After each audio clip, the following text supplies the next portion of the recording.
अजमित में आज तक छोटका से छोटका ये बड़का से बड़का ये तुलसीदास मरण के बाद कोई ने काट गई, लेकिन तू दोनों तुलसीदास मरण के बाद के काट ली।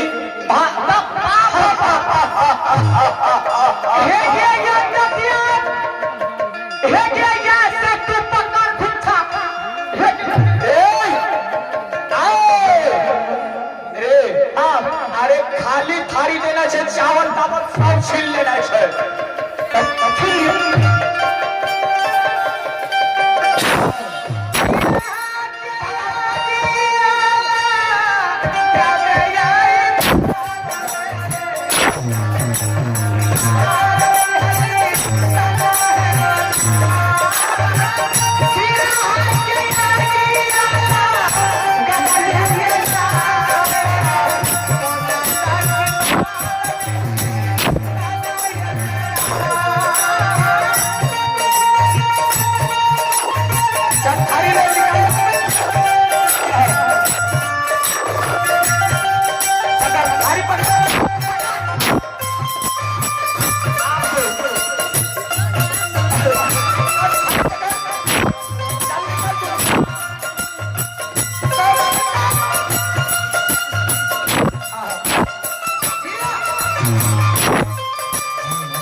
और सुन ले कान खोल के, पूरा अजमित में तू नहीं ककरो द्वार पर भीख मांगे ले जा सके छे।